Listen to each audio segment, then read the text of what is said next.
one thing I want to say here too, um, and we can, we can let people scream. I mean, it probably won't because usually fans watch, videos of their team. Right here is why you want a quarterback who has the over the top motion, at least 3/4 arm slot. You don't want the ball looking like it's rising, almost like, some kind of a missile, coming from the surface and just making like a low hump. That play doesn't happen if you do that. So that's like, we've been talking, lately about, sidearm motion with Lagway. That's why you want that, is that ball drops. It has such an arc that when it drops, there is no chance in this world that number 10 can make a play on it. And I mean, and this sounds stupid, but it is really this simple. Go play retro bowl. There are places where you can learn so much. That's just like what I always say with every coach. Like every coach before he coaches, get yourself a peewee team where you can screw everything up and it won't really matter because you're going to screw everything up. And you better not make that to where it's going to be your career that you're screwing up. Get in a place where you can learn.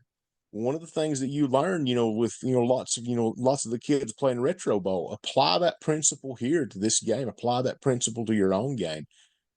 You get picked off when the trajectory of your pass is not high enough to overtop that defender. You have to let that receiver run and let him just be in a dead sprint. That is how you complete big 9 routes, the go routes, straight down the field, goes, fades, whatever you want to call them.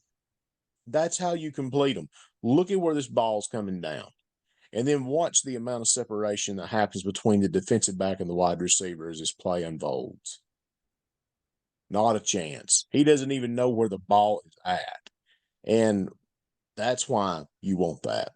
Some people might want something else, but they might get something else. Yeah, I mean, difference between winning and losing. Um, I think so. Here you'll see them just extend the play, roll out, make a good pass. We saw that a few times.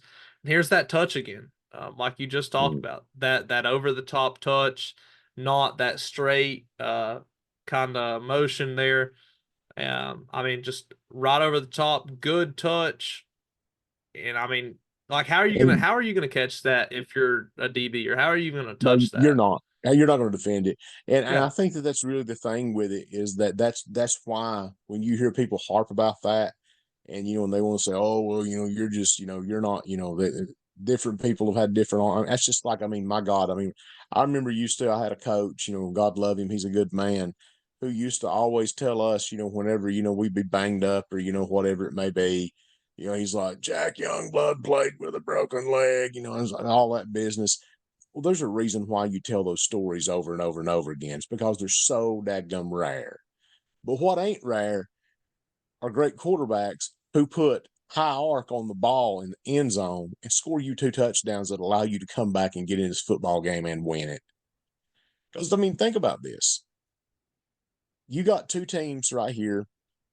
Wisconsin, they're kind of in a dicey spot to where they normally are. I mean, I think that anybody, and we both have kept up with Wisconsin football. I've kept up with it a long time.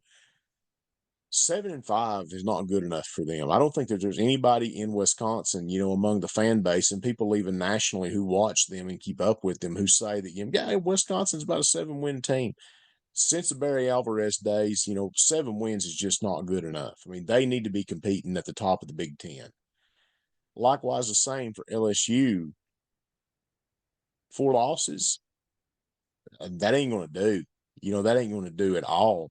And so what you need in these moments is like, I mean, yeah, really like West Bowl. It's not a major bowl. I mean, it is a New Year's Day game, and there's lots of eyes on it. But the thing of it is, you have got to have players who are going to step up and make the plays that they need to play and do things, the right way in order to really not just save face, because it always is one of those that I think the SEC and the Big Ten have historically, they've gone back and forth with each other in bowl games. But the bigger thing here is, and that's what gets me about so many of these people. I think one of the most selfish things that you ever see in college football, and I understand why people do it, but nevertheless, I mean, I understand why people steal money. nevertheless, it's wrong, and you're a piece of crap if you do it. I understand a lot of stuff, but it doesn't make it right. The thing that gets me with these people who just who opt out of bowl games is that they have no concern at all for the trajectory of the program going forward. And so you get back, and this is a weird spot for it to come up, but you get back in that Nick Saban conversation. It's basically, it's like, what can you do for me now? And that's the thing that I think that, you really have to respect what Nussmeier's done. It is his baby to rock. He's clearly going to be the starter. But for him to come in and say, okay, my time starts now, let's do what we need to do. And, and the way that they get, back into this game, keeping it tied with two big, pretty high release point rainbows that drop in over good defenders. And there's not a thing they can do about them. And so, that's the thing is it's like, you got a quarterback out here who's doing the things that he needs to do in order to get his program set up next year so it can do the things that it needs to do. Yeah, and to get that 10-win mark, which Definitely. a lot of teams look for that. And they was down 14 and two deep bombs, get them tied back. And then going out here in the fourth quarter, got to make something happen to win the game.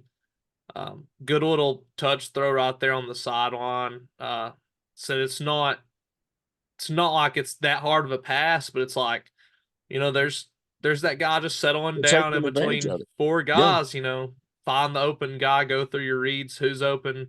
I mean, hit him, let him get some yards, and that's what he does. Just I don't think you can talk negatively about somebody making the right choice, constantly. No. And and right here, it's like, and with that, I mean, look at who's on the ground right there. Yeah. There's Hallman. I mean, there he is. I mean, and what Wisconsin did here, because see, my thing is, and this is, I mean, I don't know. There's a lot of things I guess that I could say about this, and and the more that I watch this, the more that I like this guy. Um, the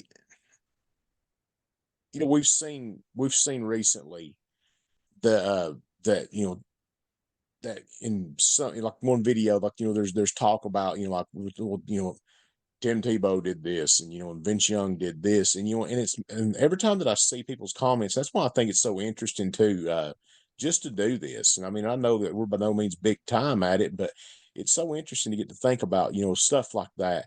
And whenever you stop and think about it, it's been a long time. We are a long way gone, Tim Tebow and Vince Young. I mean, a long way gone at this point. Um, I think what was it? When was the last time that Tebow? When were Was those guys playing? Even now, oh I can't 08, remember oh the year. It's 09. been It was 08, That's oh what I was 09. thinking. I mean, it's been literal You had years at this point. RG3 in like 2010, and that was 2010, 11, something like that. Yeah, and so just I Over mean, a I'm gonna decade. Google that. I'm gonna Google that quick. I think RG3's last year was like 2012. So I mean it's been over a decade.